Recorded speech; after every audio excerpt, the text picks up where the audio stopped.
But at 21, I went to the Children's Society, which is where this Sue worked in London, to find out about my mum. Like, how did she die? What was her circumstances? Who was she? Tell me more, because I'm now old enough to find out. And that meeting changed my life. Oh, wow. That was a very big turning point.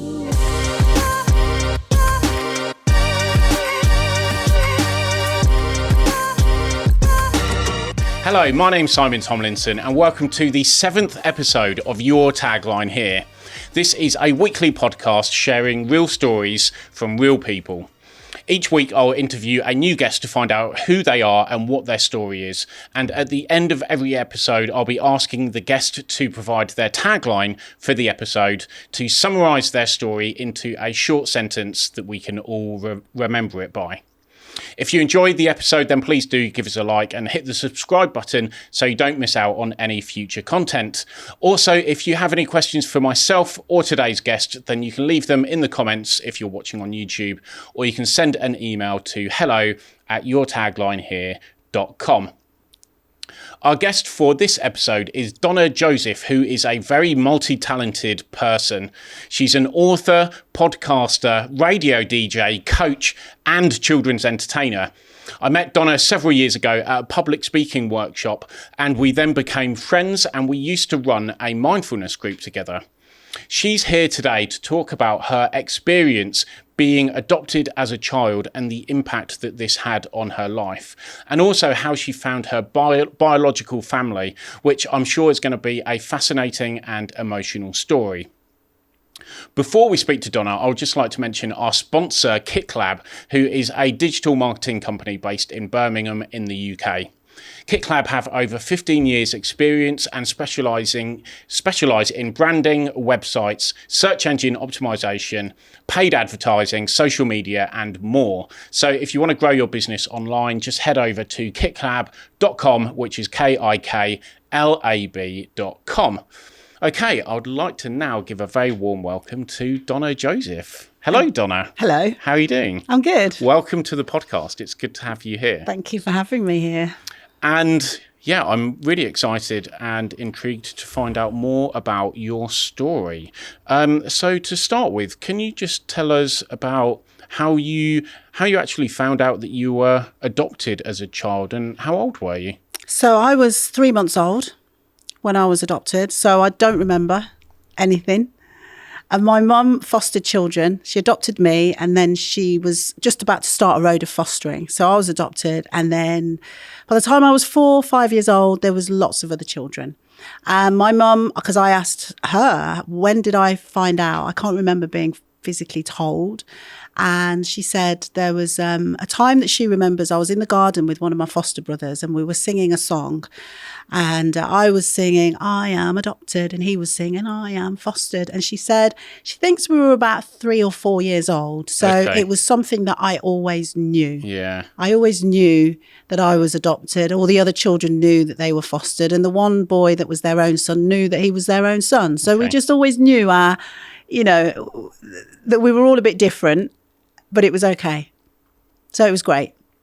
And that's quite nice in a way, that it wasn't just you. There were other children there that were in a similar situation.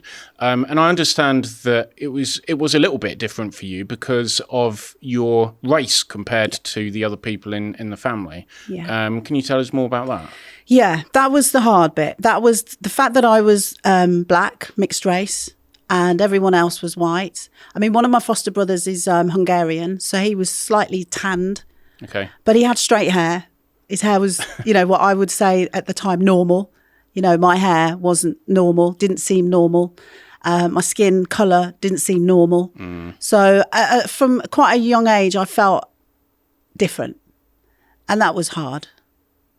Yeah, it must have been tough being with people who were very different to you. I'm sure that they were very loving, but when you don't feel like you really fit in. So how did that make you feel? Well, in the home, it was fine.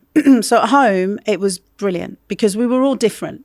We were all from different places. We were all there and we all had fun. You imagine a home with just loads of children. We had a playroom, so we just played like kids should play. It was outside of the home.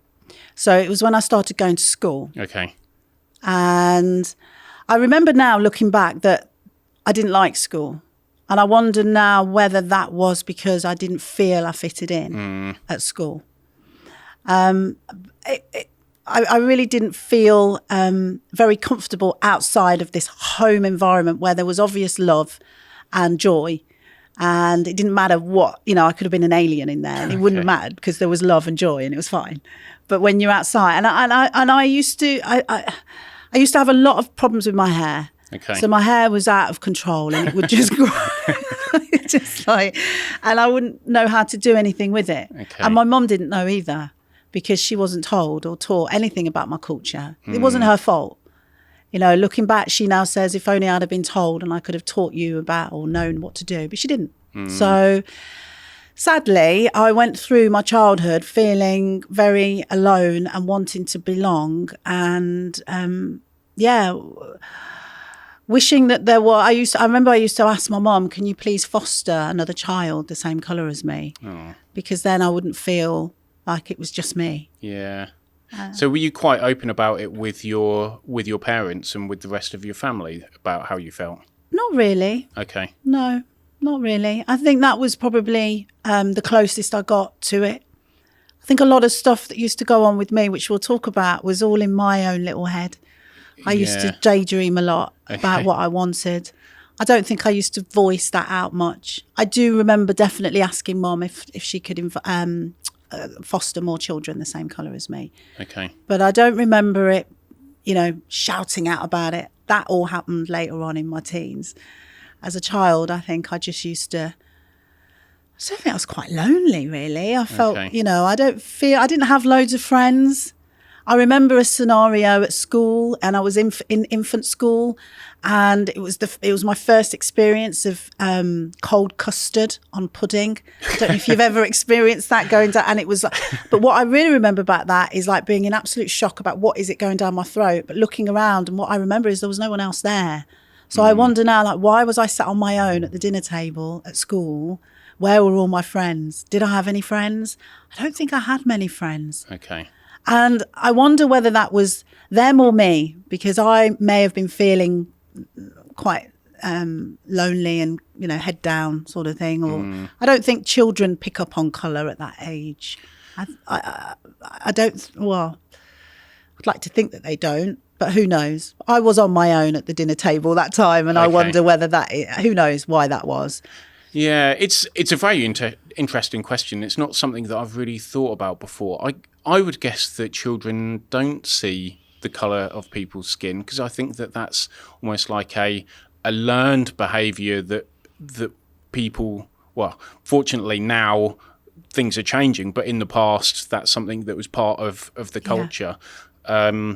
So yeah, maybe it's a learned behaviour as children get older. But then people do kind of gravitate towards people that are similar to themselves as well, don't they? Yeah.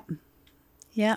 So being the odd one out, I guess, must have been difficult growing up. It was hard. So what were your dreams when you were a young child? Because you mentioned that a moment ago that you had a very vivid imagination. What were the things that you were dreaming about? And it's really this is a big part of my story, because my dreams were, so on the TV, the only other black face that I can remember now, and I definitely dreamed about this, was Fluella Benjamin. So she's a children's entertainer. She still does it now. She reads children's books now, years later. And I used to want to be like her. I used to want to be like Fluella Benjamin on the TV. So I don't know whether it was because she was black that she inspired me, or whether she was a children's entertainer that inspired me, or whether it was on the TV. Yeah. But for me, it was a combination of all three. And I used to imagine being like her. I used to daydream about having lots more brothers and sisters the same colour as me. Okay. So, The Cosby Show? Yeah. So that used to be on then. That shows my age. And I used to wish that I was part of that family. I used to daydream about being in that family. So if I'm just on a bit of a tangent now, if you could go back, would you Would you have preferred to have been adopted into a black family? No. Okay. Looking back now, I recognise the love, the foundation of unconditional love that I had in that home, that we all had. And I wouldn't swap that for anything now. Okay. At the time, you know, I thought I wanted to, but looking back now, absolutely not. The love is more important than anything. Yeah, definitely. And the fact that you were getting that love and that unconditional love, and you did have a nice family environment that you were growing up in, is the most important thing, isn't it? Absolutely. Absolutely. So when was it that you decided that you wanted to actually find your biological family?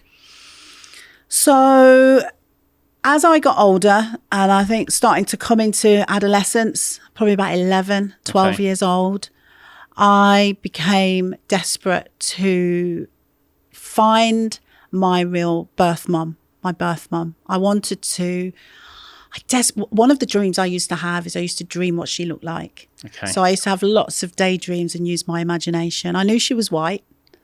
So I used to imagine her with blonde hair. Okay.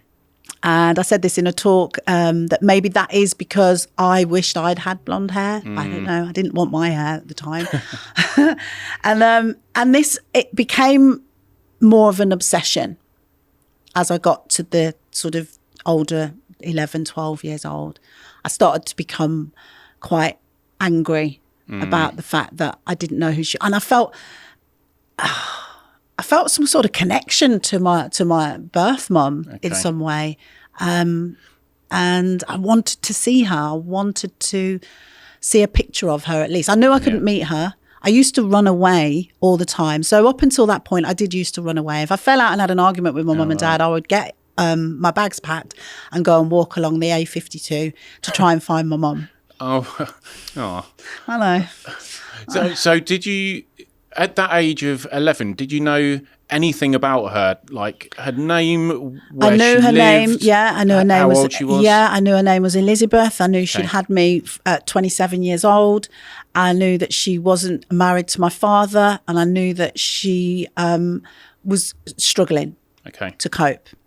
So, but that I wasn't rejected, and like it was for my good that I was adopted. So it was quite a nice thing to know, because there's some you know, quite negative stories around adoption, and mine, what I was told. I guess I'd like to think I wouldn't have been told if it was negative, but I was told, and it was just that she, you know, she wasn't able to look after me. Yeah, because I imagine finding out that you're adopted can give you lots of feelings of rejection and feeling like you weren't wanted, so you were given away. And is that something that you experienced yourself? Well, it was almost like really good for me being in the foster environment, because out of all the children, bar their natural son, I was like theirs.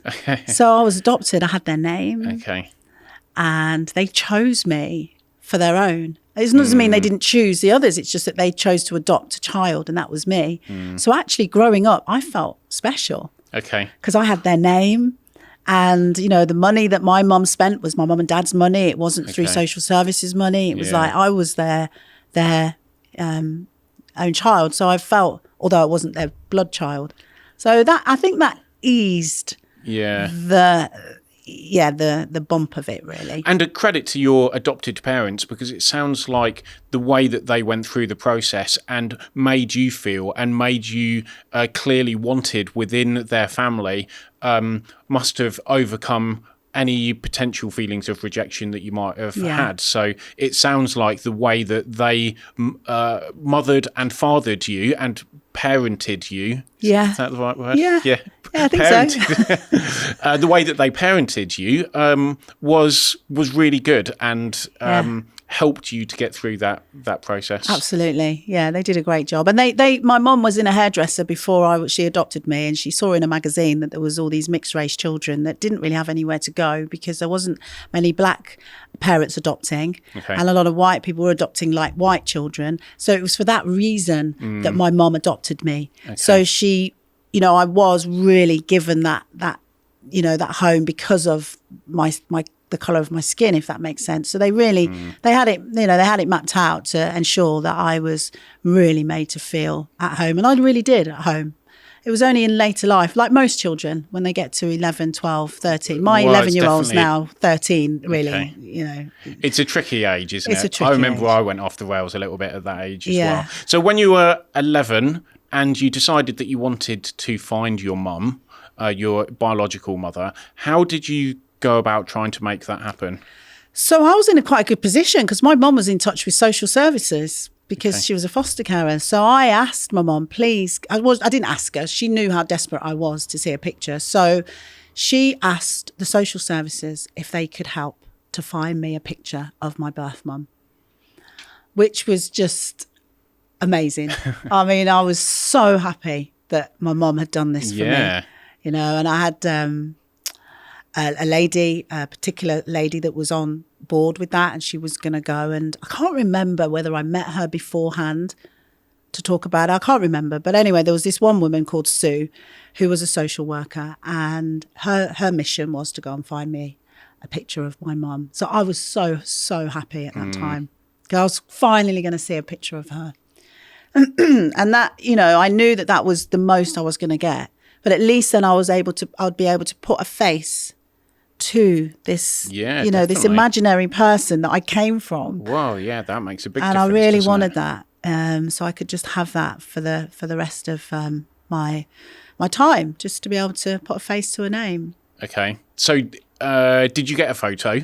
I did. It was a very sad time. That was a very sad time. I remember the doorbell going and knowing that the meeting was happening and that there was some news. Okay. So my mum told me there's some news and Sue's coming back. So I was so excited. I mean, I remember when the doorbell went, the excitement. So that's how I remember it. It was so long ago. Okay. And we all went into the best room and sat down. And she said that they think they'd found my birth mum. But sadly, she's missing. And the only picture that she had of her was the newspaper clipping of her that they had, of her missing. And so that in that meeting, that was the first photo that I saw of her, which was this greyed out. It was awful because it was this greyed out, horrible picture, really, with a very dark message with it as well, that this woman was missing. And I can't remember. It's all a bit of I think there was another meeting. I don't think it all happened on one meeting, but it's all a bit flaky in my mind. But I did find out either on that meeting or another meeting that my birth mum was dead, and she'd been found at the bottom of a canal. Oh no. So that picture was the only picture that I had of her for a fair few years after that, and also the knowing that she was no longer alive. Wow, and that must have been really hard to take when you've really wanted something so much, and just when you get that first bit of information in that photo, then it comes with devastating news as well. How did that affect you?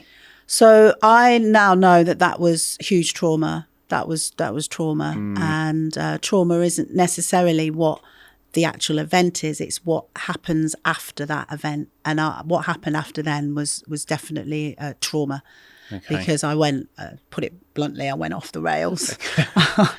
I mean, on that particular day, the meeting where I found out she was dead, I hugged the social worker, cried in the so my mum and dad was sat there, and I totally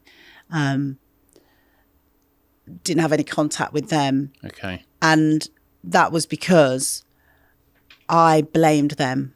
So I blamed my mum and dad for everything after that point. I was starting to blame them anyway up till that point, because that's where I was. I was like, you know, I want to see my mum. You're not my real mum. An angry Why teenager. did you adopt me? And after that, I think it really was like, this is all your fault. You know, if you hadn't have adopted me, then maybe she wouldn't have died, and I'd have been there with her, and it's all your fault. And you know, I was horrible. You know, Okay. I was hurting. I was you know, I was in a lot of pain inside, and I didn't know what to do with it, and I didn't know how to cope with this feeling, because I felt as though I didn't belong anyway, being the colour of my skin. And now my birth mum was dead. So I felt, you know, I went off the rails in a big way after that. And a lot of events that happened, with starting to drink, to smoking, and were all a result of how I was feeling.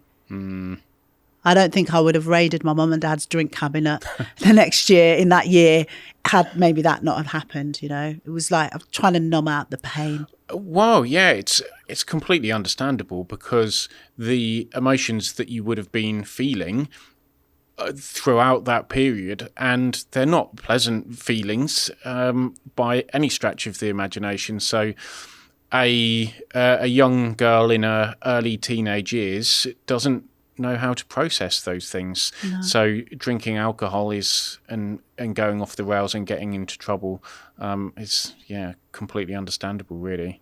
I didn't really have anyone to talk to about it. Okay. You know, I think now the work I'm doing is I would want to talk to me almost immediately afterwards and get me to share how I feel about everything and get it out. But I never did that. Never got the chance to do that. So I think that's why the trauma just stuck with me, and for a very long time. So how long do you think it stayed with you for? I'd say it's only been in the last 10 years where I feel I've been able to really understand the guilt and the shame and the issues that I've had with addictions in the last 10 years. So I think for a good 20 years.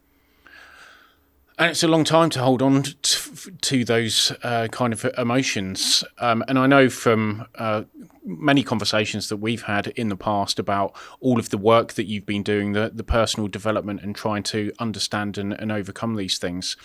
So what are the things that you've done over the last 10 years to try and deal with that trauma?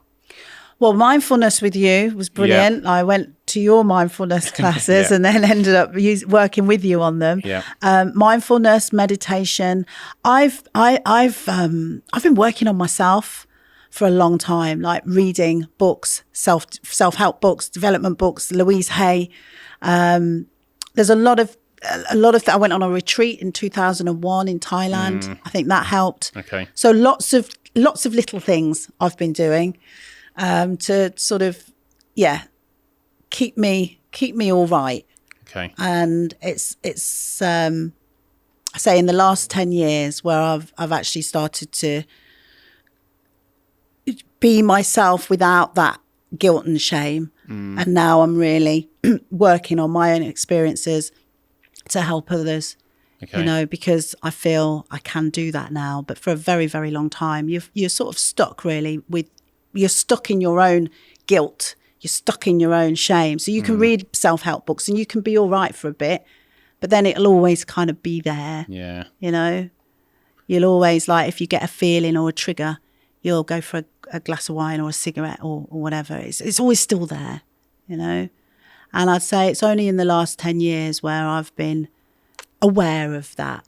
Okay. And working on that properly. Before, I've just been like, working on myself and what have you, but not really get into it.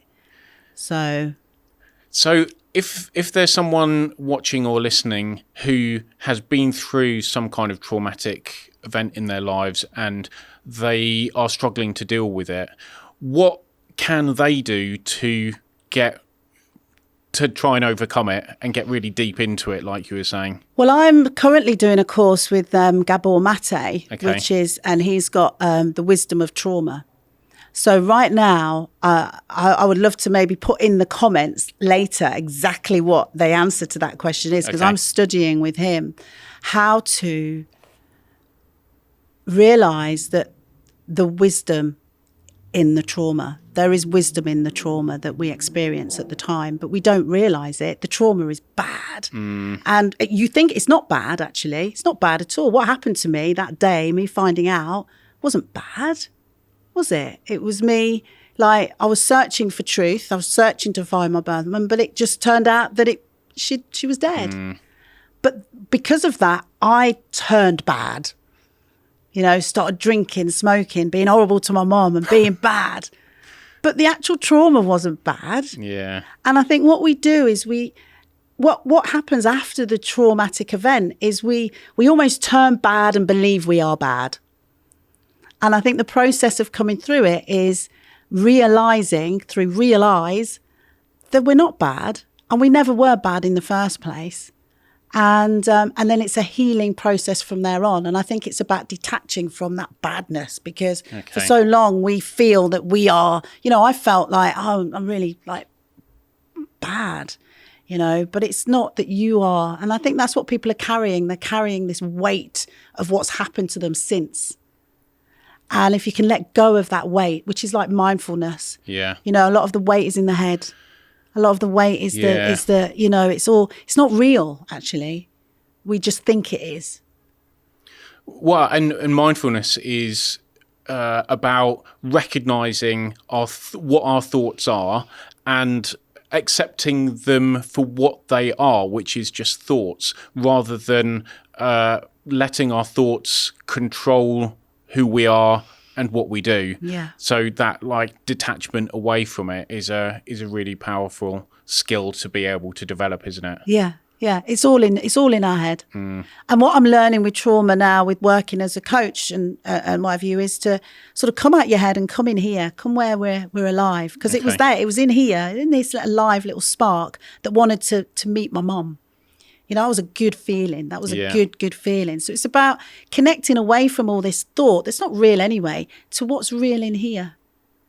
And then actually accepting yourself and realizing that all of those things that you did, okay, well, you know, we can move past that now and move forward without all of that baggage and badness, because it didn't actually belong with you in the first place. Yeah.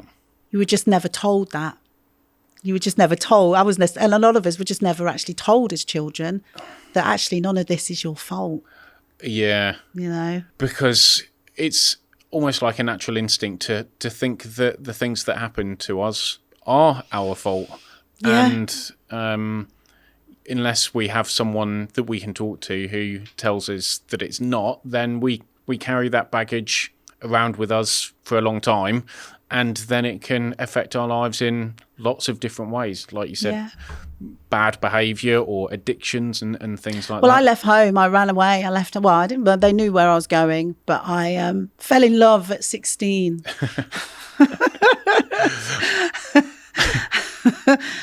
Yeah, I thought I had anyway at the time. And I left. I went to live in London for 5 years. Okay. Well, for a lot longer than that, actually. But I was in this relationship for 5 years and it wasn't love. Okay. And it wasn't nice. And actually, that relationship was a reflection of where I was at. You know, the things I was attracting and pulling to myself because of how bad I was feeling. And I really was feeling bad. So drinking, smoking, and falling in love with, thinking I was falling in love with the right person who really wasn't. And he was a reflection of where I was at that time. It wasn't good. Okay. Yeah, it's interesting how that happens, isn't it? So after you found out that your birth mum had died, you then went through this period of going off the rails a little bit. You then went and tried to find the rest of your biological family. Is that right? No. So I was in London. I was 21. Okay. So I'd been with this man that I thought I loved, but quite soon realised I didn't, and it wasn't a healthy relationship at all. And I was trying to leave, but I was afraid to leave. Okay. But at 21, I went to the Children's Society, which is where this Sue worked in London. Okay. To find out about my mum, like how did she die? What was her circumstances? Who was she? Tell me more, because I'm now old enough to find out.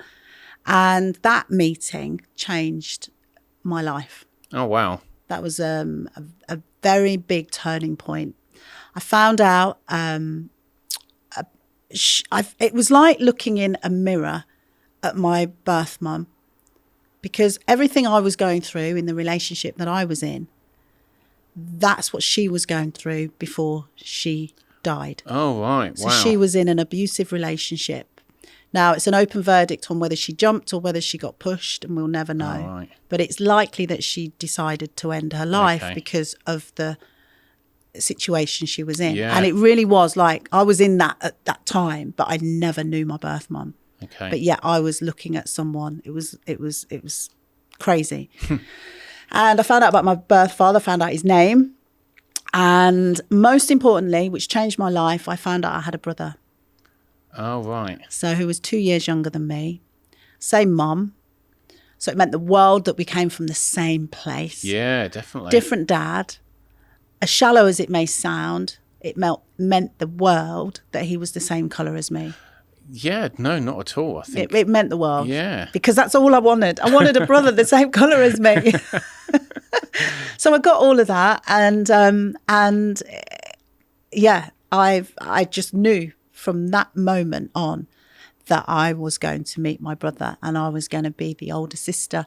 He was adopted as well when my mum, birth mum, right. died. So Okay. he actually lived with her. So knew a lot more than I did about her life. And yeah, I knew I had a brother. That's And what was it like when you met him for the first time? out of this world. And I remember when I was writing it in my book, writing the memories that are coming back of the Digbeth coach station, because he Okay. lived in Birmingham. He's why I'm in Birmingham now. Oh, right. I was in okay. London at the time. Right. Yeah. So he, it changed everything. It changed everything. Firstly, when I went home to my boyfriend at the time, I left without any fear. There was something around me that Wow. knew that I wasn't going to be in this relationship anymore. I had a brother. And I also knew that I wasn't going to go down this path anymore, because it was the same path that my biological mum had gone down. Oh, right. So, okay. and for the first time, he just stepped to a side and let me go. Oh, Whereas wow. before, I was always afraid to leave. So there was something that shifted in me from Yeah. that meeting. Very, very powerful. And it was in that year that I met him. So I was 21, he was 18, 19, and we met at Digbeth coach station. And yeah, and we're still very close now. It's beautiful. It's really, really good relationship. So how long ago was that? That you was met? in, oh gosh, that was in 2003. Okay. Sorry, 1993. Oh, wow. So that's coming up. Oh, no, to... hang on, not 99. I met my husband, yeah, 93. 93. Wow, time's going so quick. 93, yeah. So that's almost coming up to 30 years. Yeah. Wow. So it's like I've always known him, yeah. Did you feel like you had a connection together instantly? Yeah, yeah. And we look the same as well. So we've both got obviously our mother's face. Okay. We've both got the shape, the Yeah. mouth, and yeah. Why? It's amazing that you had such a traumatic experience as a child, but then that was replaced with this amazing experience when you were older. Yeah. And also helped me to understand that my mum had done the right thing, giving me up for adoption. Okay. And it's a shame, really, that she didn't give my brother up for adoption as well, because right. he had to endure and see. And thankfully, he was adopted at 9 by a great couple that really worked with him, and he's all right.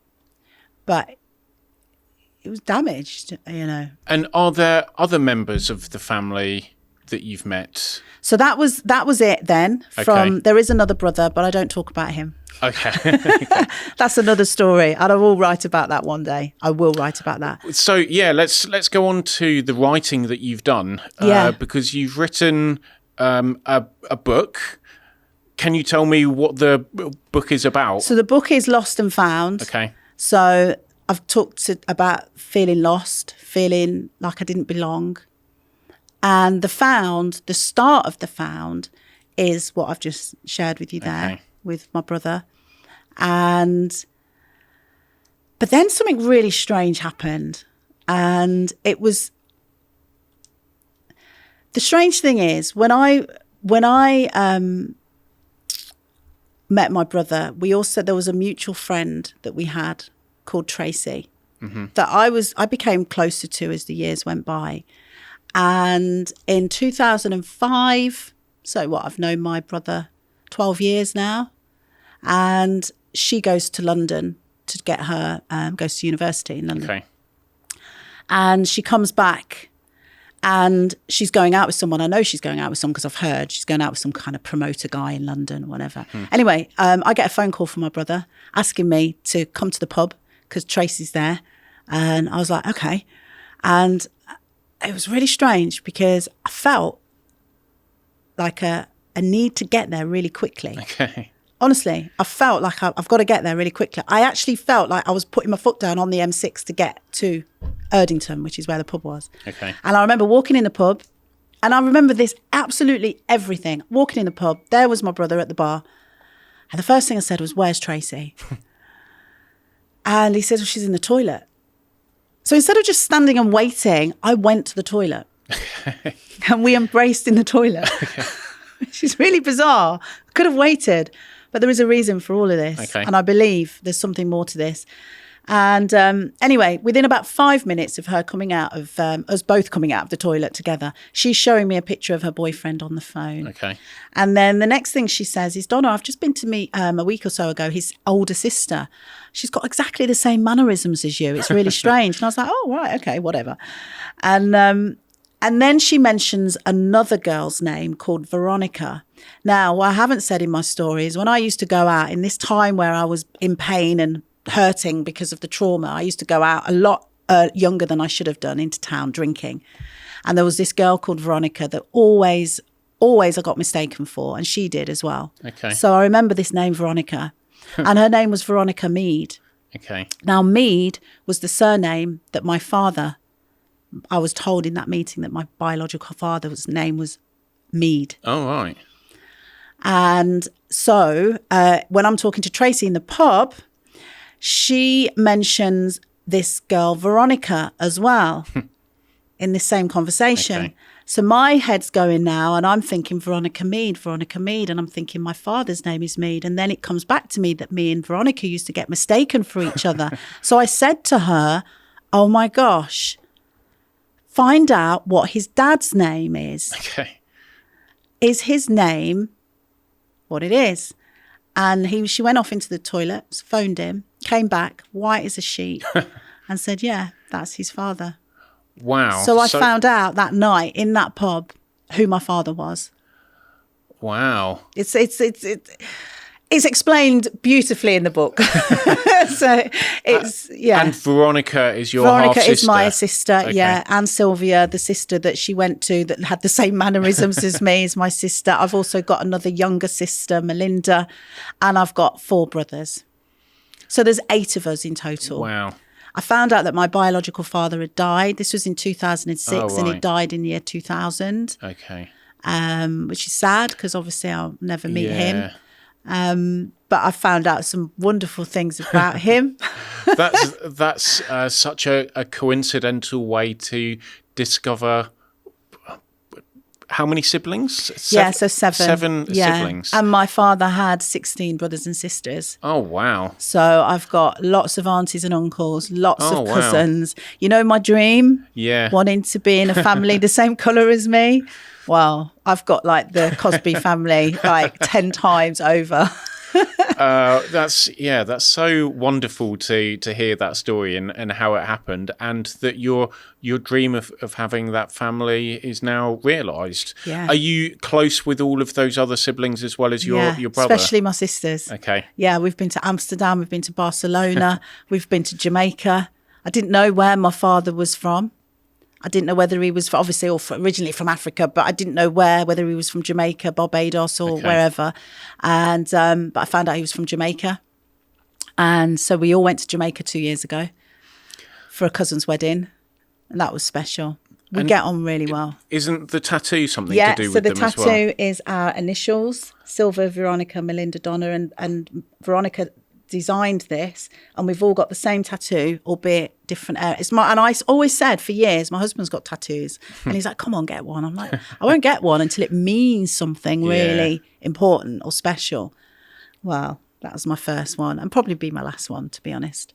Well, it's nice that it's a tattoo with real meaning and real depth to it. Yeah. So the book that you've written, is that available for people to It's going to be available buy? from the 24th of July. Okay. So I can leave a link or whatever in the notes for definitely. you. So it's not, our launch is, we haven't launched yet. We're launching on the 24th of July and that's when the book will be available.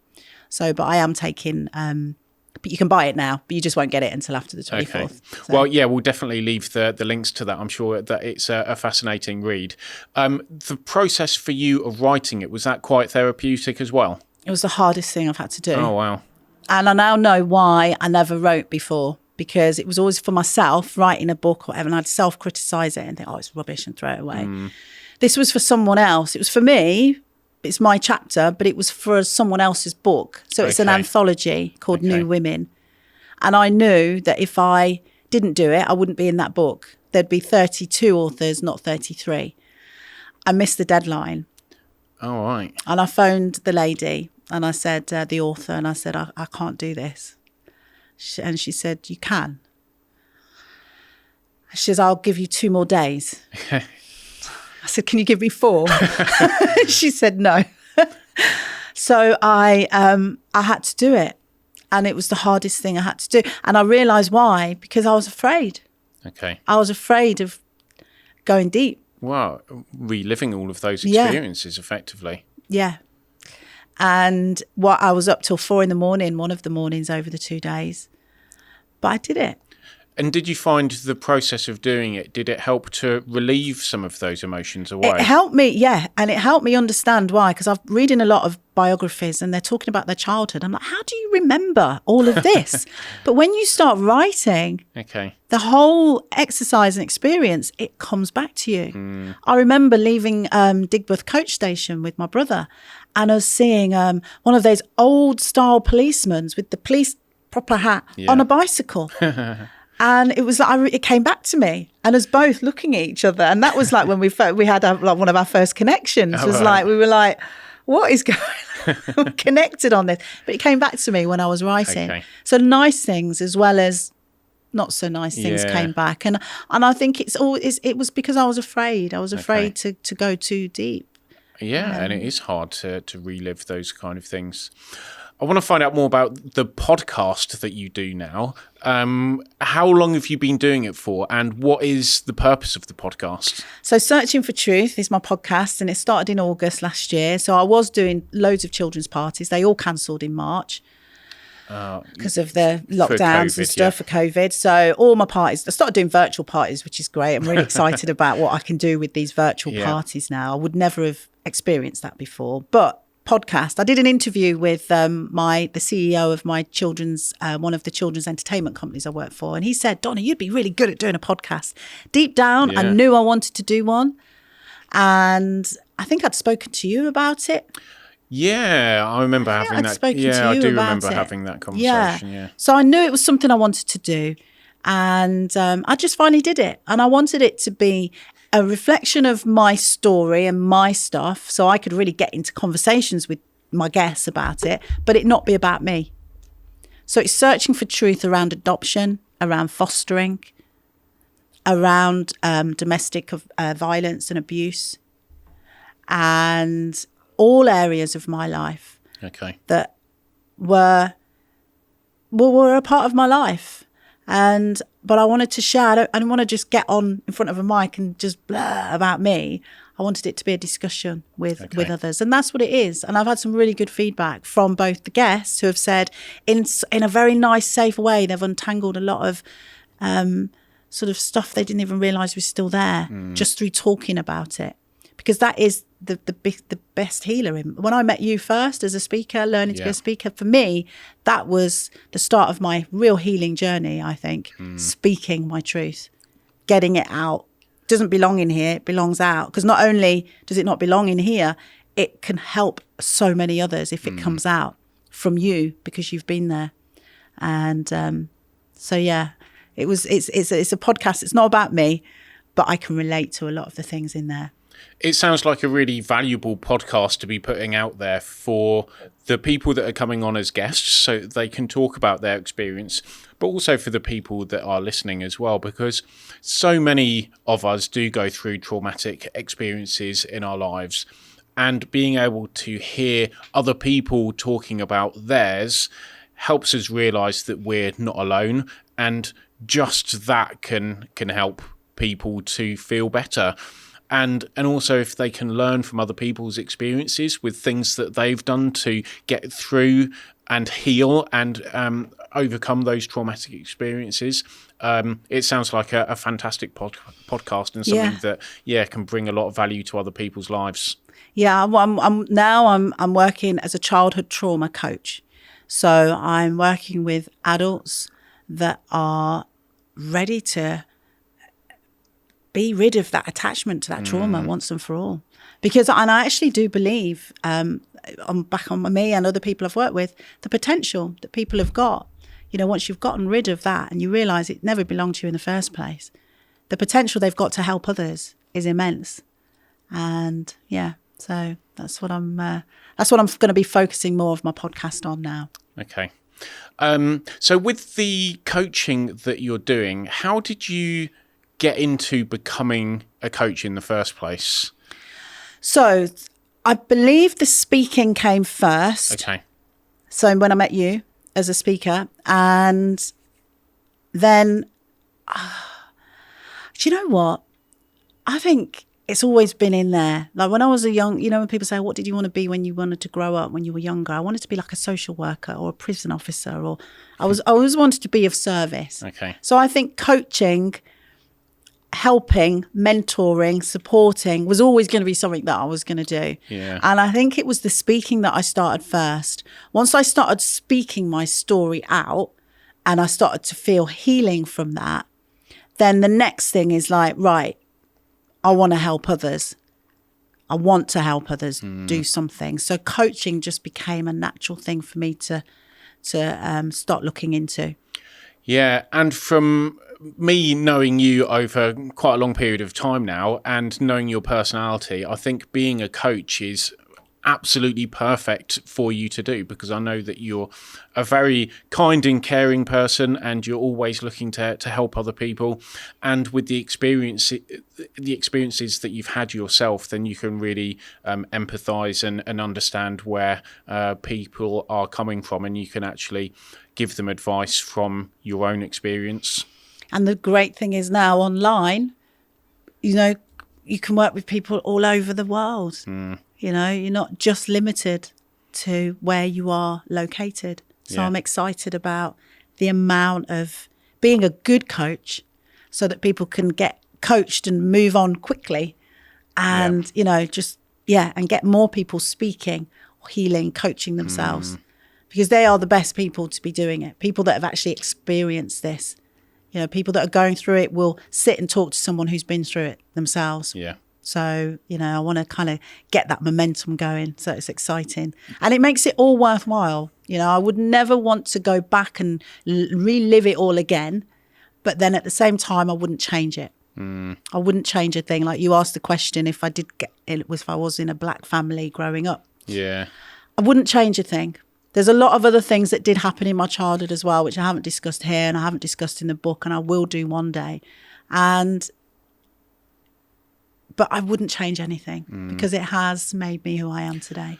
Yeah, absolutely. There's things that happen to us which we think are good and we think are bad, and other stuff that's in the middle, but they all shape us into the people that we are. So really, none of those things are good or bad. They're just experiences that develop us as people. Yeah. So I've got one final question for you now, which is, what is your tagline for the episode? Lost and found. My story is Lost and Found, a story of faith, love and forgiveness. I don't know if you can have all of that. Yeah, absolutely. I think that's really nice, because Lost and Found is your story, and that's the name of the chapter in that book. Yeah. And what's the last So a bit? story of faith, love and forgiveness. Okay. So that's what it is. The story is lost and found, but it's a story of faith, love, and forgiveness, because all those three, I had love. And without that, I honestly feel without that love from the very start of being adopted, unconditional, right now, my parents are still alive. You know, we're back on track. Okay, that's good.